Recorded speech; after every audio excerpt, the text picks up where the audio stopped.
es un programa de filosofía por televisión. Ustedes se preguntaron por qué estamos aquí. Yo existo porque pienso. El hombre piensa. Es el lugar en el cual todos los saberes son pensados. Descartes es un héroe del pensamiento. Es difícil enfrentar las grandes cuestiones. Es un libro de Jean-Paul Sartre, Crítica de la razón de Hegel. Esta es la historia de la filosofía de Hegel. Eterno. La filosofía es la totalidad de lo real, porque piensa. La totalidad de lo real. Encuentro 12. Nietzsche. Dios ha muerto. ¿Qué es la voluntad de poder? ¿Cuál es la dinámica de la voluntad de poder? La verdad, una creación del poder. ¿Qué es el dionicismo?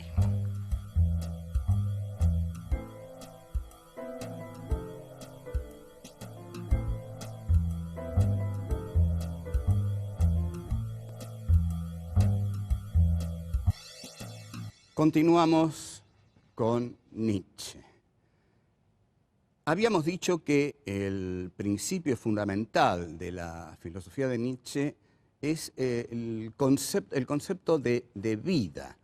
Ahora, este concepto de vida está interiormente muy elaborado en Nietzsche. Ante todo, parte de la negación del mundo suprasensible platónico y parte de llevar los valores a este suelo nutricio vital. Pero, ¿qué es la vida en Nietzsche?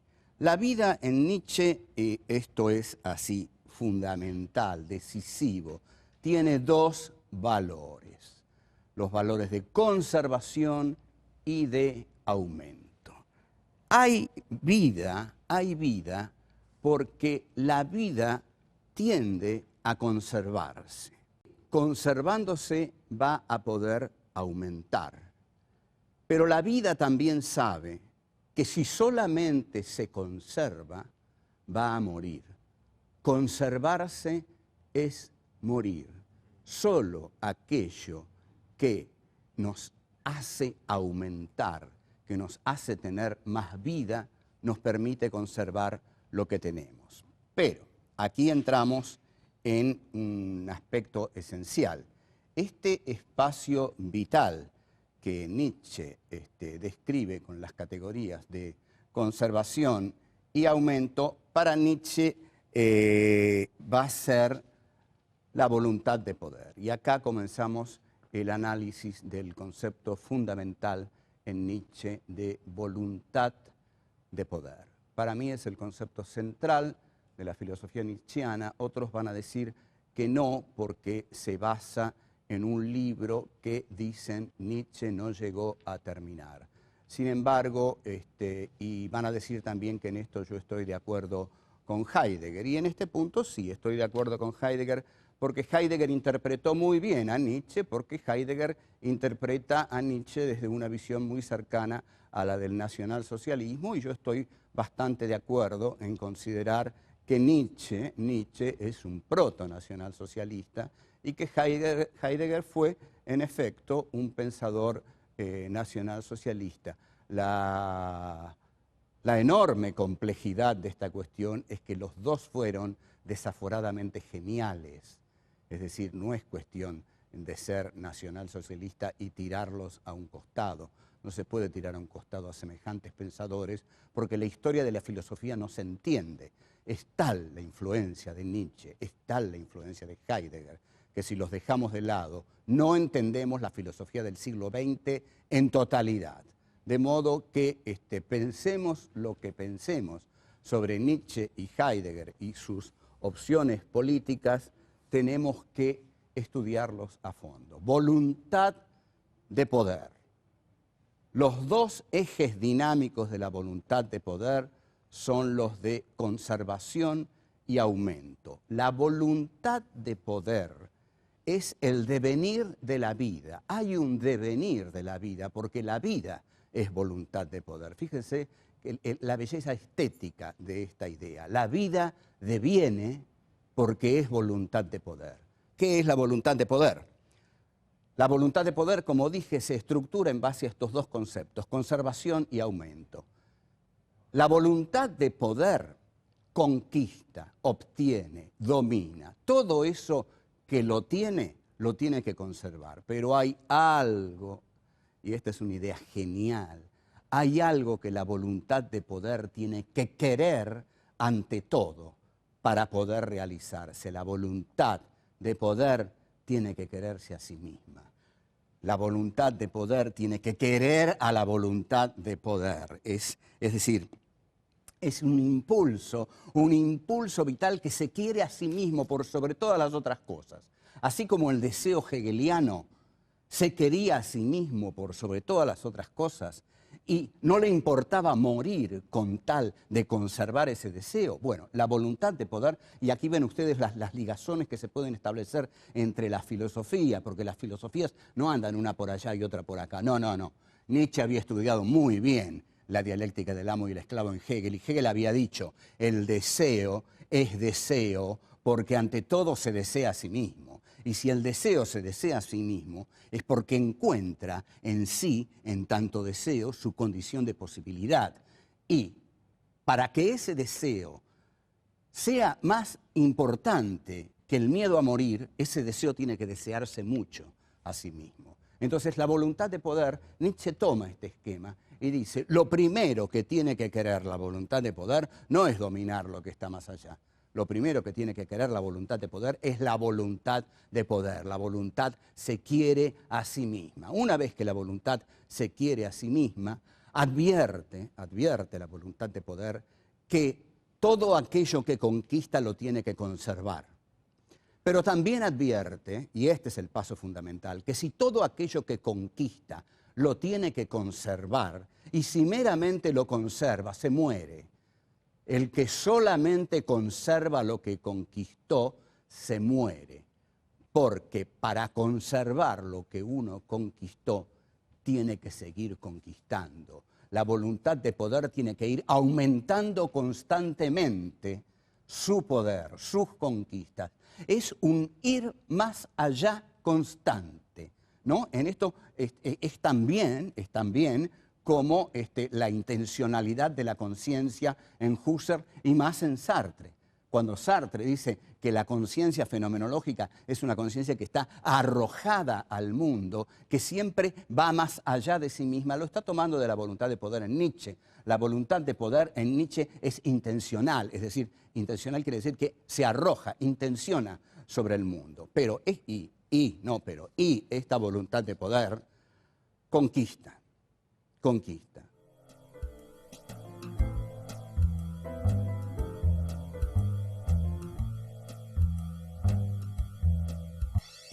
La vida es voluntad de poder, el mundo es voluntad de poder.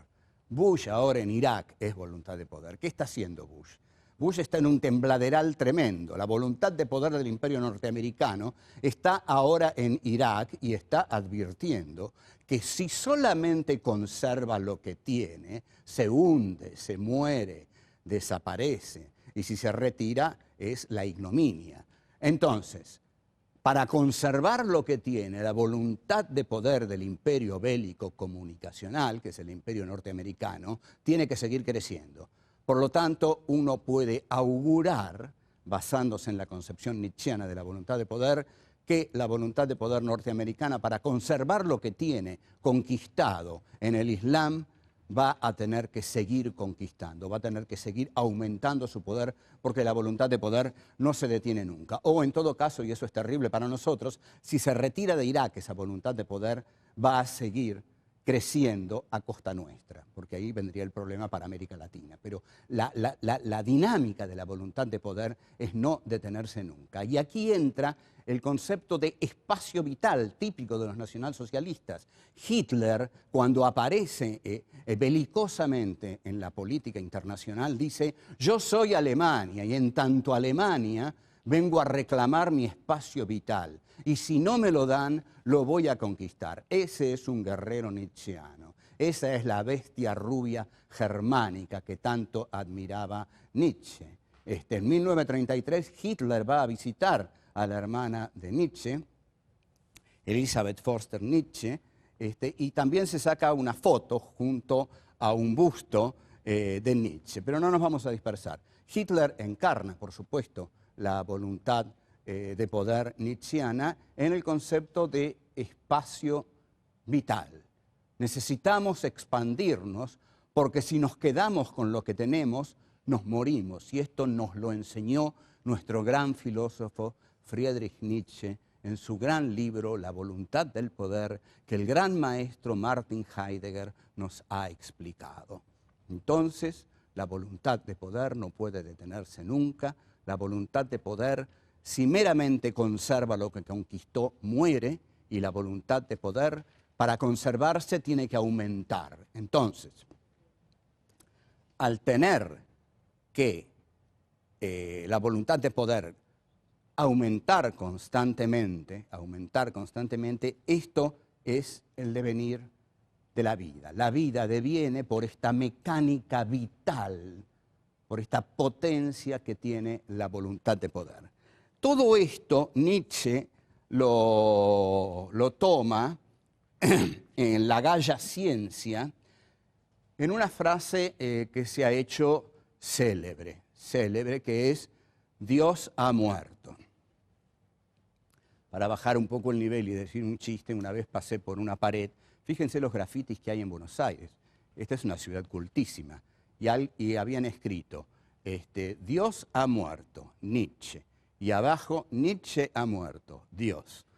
Bueno, es una ciudad de chistes cultísimos, no en vano es la gran capital de la cultura en Sudamérica. Bueno, ¿qué quiere decir que Dios ha muerto? Que Dios ha muerto significa que todos los valores suprasensibles, que todos los valores que tenían que ver con la imagen de Dios, en tanto instancia suprema por sobre el hombre y en tanto también instancia fundadora, porque Dios es el fundamento de todo pensamiento que lo acepte. Es decir, si yo acepto la idea de Dios, no puedo partir de otro estamento conceptual que no sea el de Dios. El tipo que dice, yo creo en Dios, solucionó todo.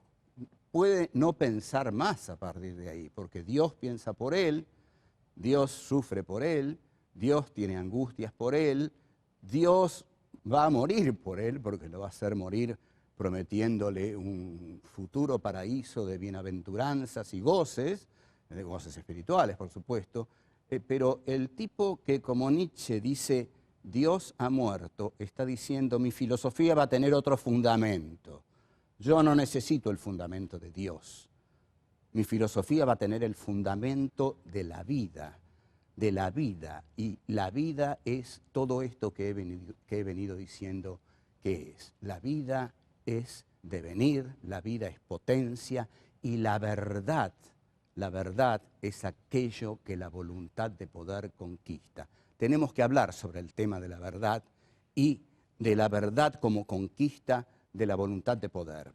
Porque hay una frase excepcional de Nietzsche que dice, no hay hechos, hay interpretaciones. Esta es una frase descomunal. Si no hay hechos y solo hay interpretaciones, ¿dónde está la verdad?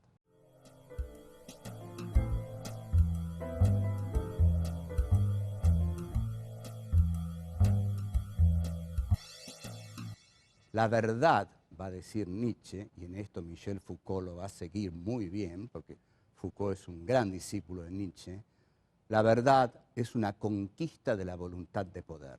Hay cientos de verdades.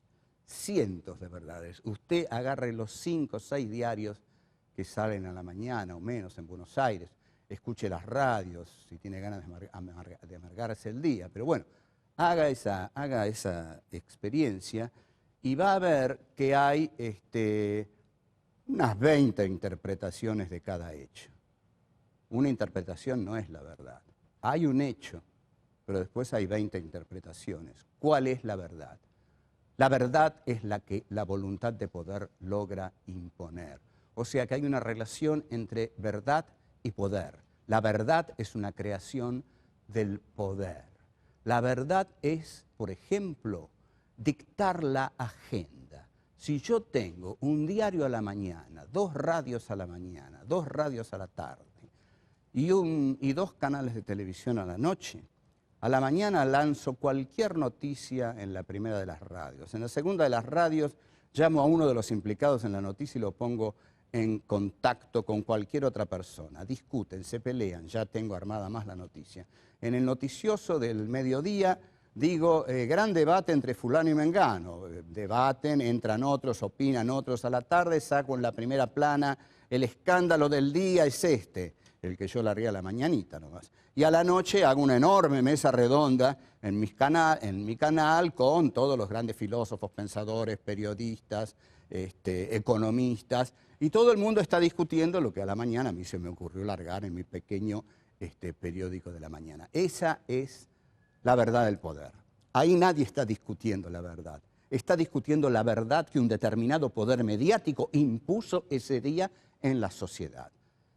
Entonces, con esto quiero decir que la verdad es hija del poder. La verdad es hija del poder. Por ejemplo, vamos a un ejemplo más contundente. Cuando Jean Baudrillard, el filósofo posmoderno, un tipo muy, muy inteligente, a comienzos de los 90, escribió un libro que se llamaba La guerra del Golfo no ha tenido lugar, lo que quería decir es que de esa guerra nadie vio nada. Nos transmitieron por televisión un montón de brillos. ¿Y dónde está la verdad? La verdad eran esos brillos. Esa era la guerra del Golfo. De la guerra del Golfo supimos muy, muy poco. E incluso de lo que está pasando en Irak, de lo que está pasando en Guantánamo, sabemos lo que nos hacen saber.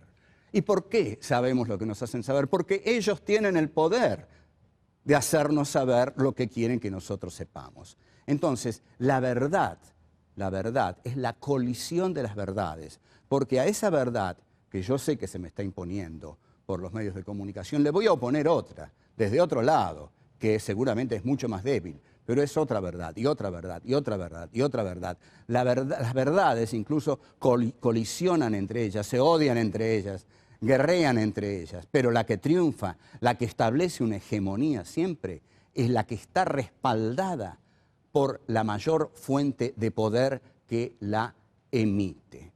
Entonces, este es el concepto que Nietzsche maneja de verdad. Es decir, la verdad es una conquista de esta voluntad de poder. El pensamiento de Nietzsche, como vemos, es un pensamiento belicoso que concibe a la verdad como lucha, que concibe a la verdad como justamente como una expresión poderosa de esa voluntad que necesita aumentar constantemente para conservarse. Y para aumentar tiene que conquistar.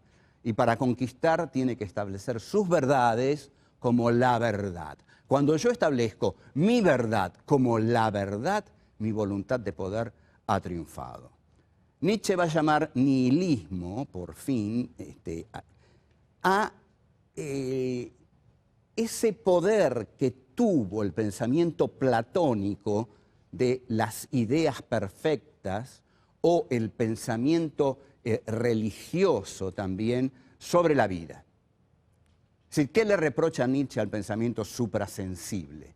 Le reprocha que ese pensamiento suprasensible de idealidades perfectas en sí mismas ha nihilizado la vida, ha nihilizado la vida. Entonces él nihiliza a Dios, es decir, nihilizar a Dios es negar a Dios, reducirlo a cenizas.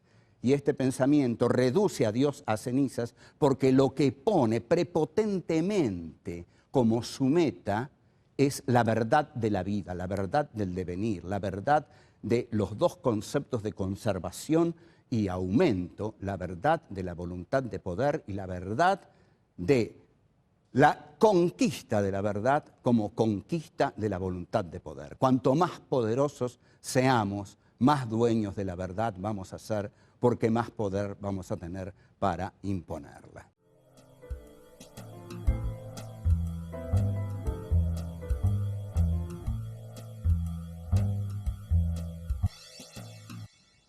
si nos remitimos a los griegos, vamos a encontrar y vamos a entender más qué es lo que Nietzsche quiere decir. Nietzsche, la primera obra de Nietzsche es el origen o el nacimiento de la tragedia. Yo creo que Nietzsche no era un filósofo muy culto, pero es un filósofo de una enorme riqueza, muy buen escritor. Y ustedes observen lo siguiente.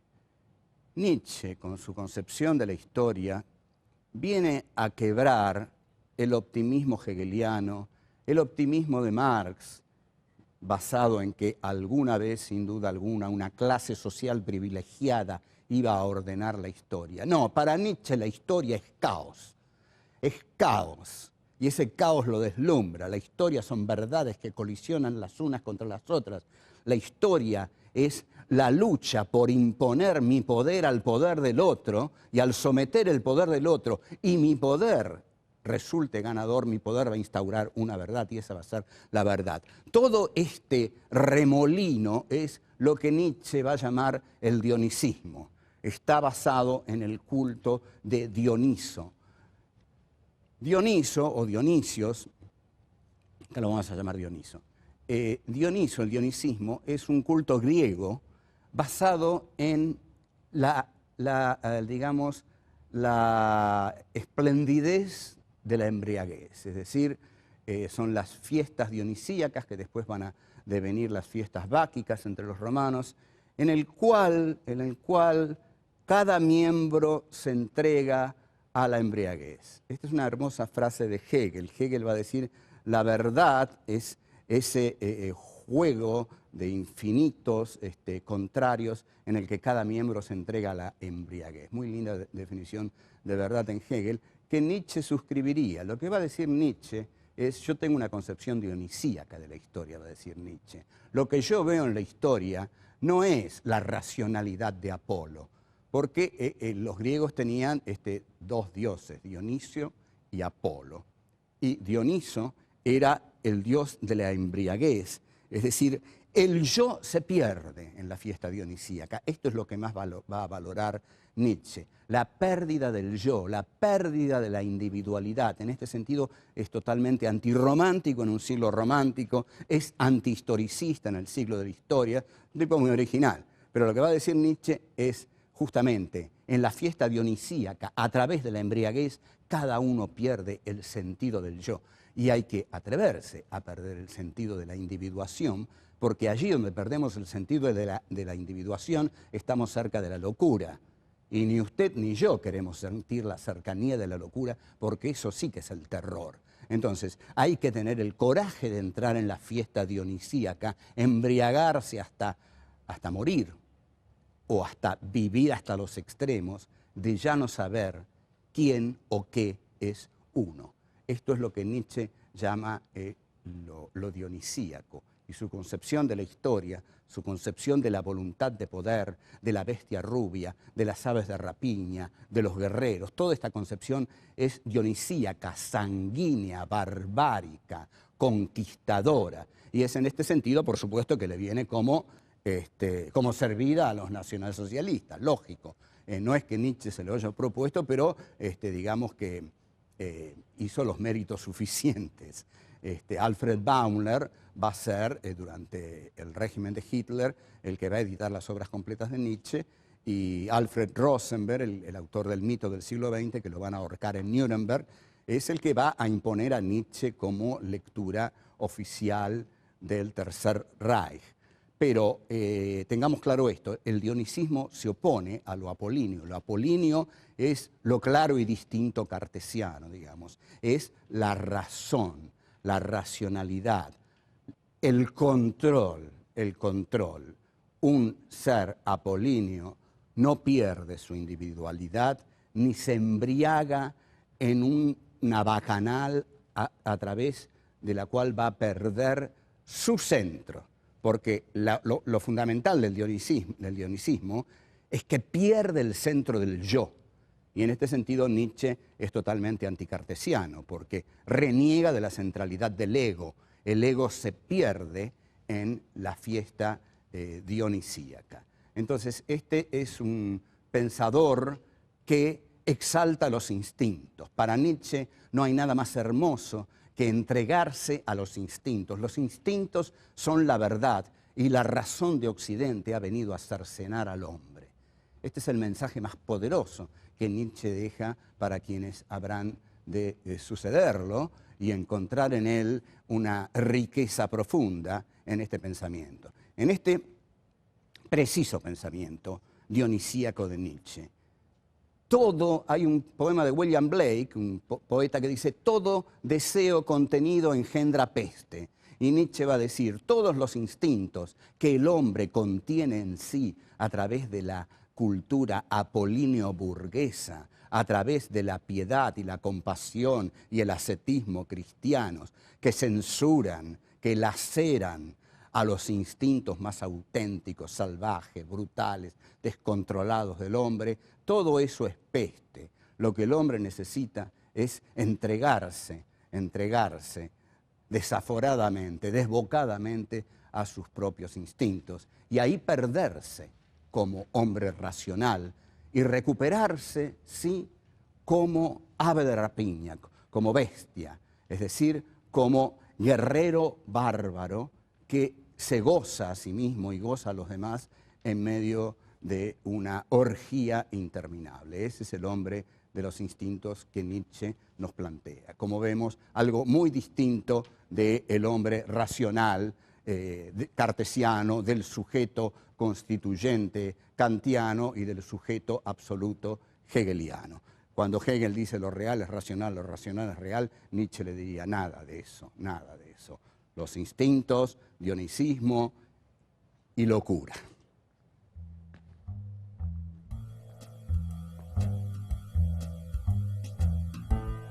La voluntad de poder es el devenir de la vida. Hay un devenir de la vida, porque la vida es voluntad de poder.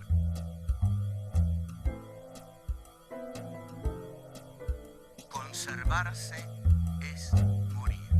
Solo aquello que nos hace aumentar, que nos hace tener más vida, nos permite conservar lo que tenemos.